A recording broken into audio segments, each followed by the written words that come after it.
Everyone, मेरा नाम है Priya Chauhan and I am an export trainer. Incoterms segment में आपका स्वागत है।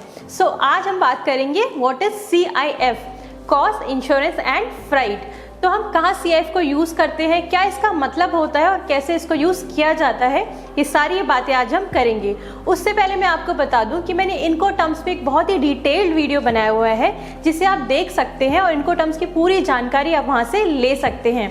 शॉर्ट में बात करूँ तो इनकोटर्म्स एक तरह के कमर्शियल टर्म्स होते हैं तो जिनको हम यूज़ करते हैं जब भी हम फॉरेन ट्रेड में कोई बिजनेस करते हैं तो वहाँ पे हमें हेल्प मिलती है कि सेलर की कितनी जिम्मेदारी होगी, कहाँ तक जिम्मेदारी होगी और बायर की जिम्मेदारी कहाँ तक होगी, इसलिए हम इनकोटर्म्स को यूज़ करते हैं। तो चलिए बात करते हैं व्हाट इज CIF।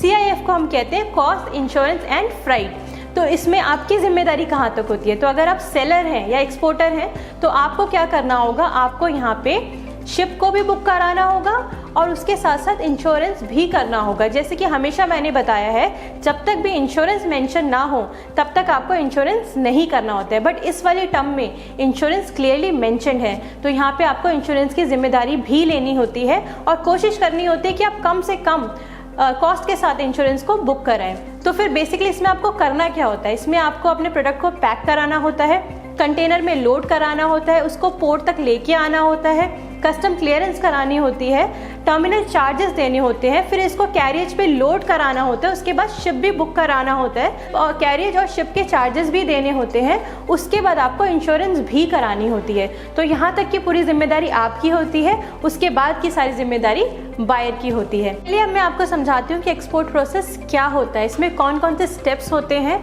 जिससे कि आपको पता चले कि आपकी कहाँ तक की जिम्मेदारी होगी, मतलब कि सेलर की, और बायर की कहाँ तक की जिम्मेदारी होगी। तो शुरुआत होती है प्रोडक्ट पैकेजिंग से।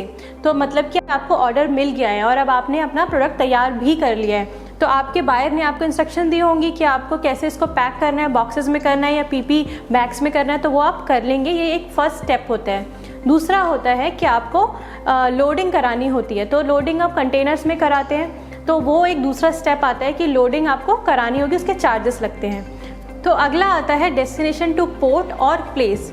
तो डेस्टिनेशन टू पोर्ट का मतलब है कि अगर आपके बायर ने कहा है कि मैं शिप से इसको लूँगा तो आपको पोर्ट तक भेजना है, और अगर आपके बायर ने ये कहा है कि मेरा एक एजेंट है, आप उसके वेयर हाउस तक भेज दीजिए, बस बाकी सारा काम वो करेगा, तो आपको वेयर हाउस तक ही भेजना होगा।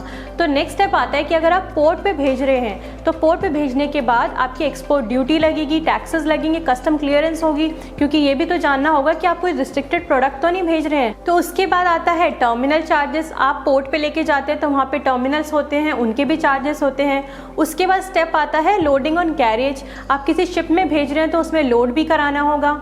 उसके बाद स्टेप आता है कैरियर चार्जेस। तो अगर शिप है, शिप एक जगह से दूसरी जगह ले जाने के लिए चार्जेस भी लेते हैं तो फिर वो वाले चार्जेस आते हैं। और उसके बाद इंश्योरेंस आता है। इंश्योरेंस नेगोशिएबल होता है। मान लीजिए कि अगर रास्ते में कोई तूफान आ गया, कोई भी मिसहैपनिंग हो गई तो उसकी जिम्मेदारी कौन लेगा सामान की, तो उसके लिए इंश्योरेंस कराना बहुत ज़रूरी होता है और वो आप बात कर सकते हैं कि वो बायर करेगा या फिर आप करेंगे।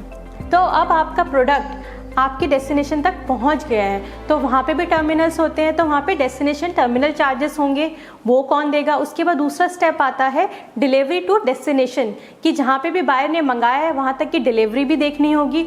उसके बाद आता है अनलोडिंग एट डेस्टिनेशन, कि वहाँ पे डेस्टिनेशन तक पहुँच गया है जहाँ पे बायर ने मंगाया था, वहाँ पे अनलोडिंग कौन करेगा।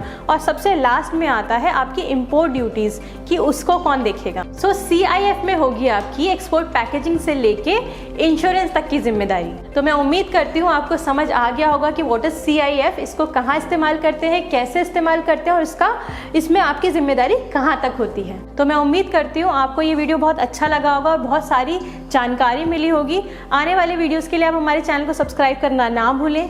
हमारे सोशल मीडिया प्लेटफॉर्म्स को भी लाइक करें और उनको फॉलो करें। लिंक्डइन, इंस्टाग्राम और फेसबुक, हम इन सभी पे प्रेजेंट है और हम लोग पर्सनल कंसल्टेशंस भी देते हैं और वेबिनार्स भी रन करते हैं। आप उसके लिए हमें कॉन्टैक्ट कर सकते हैं।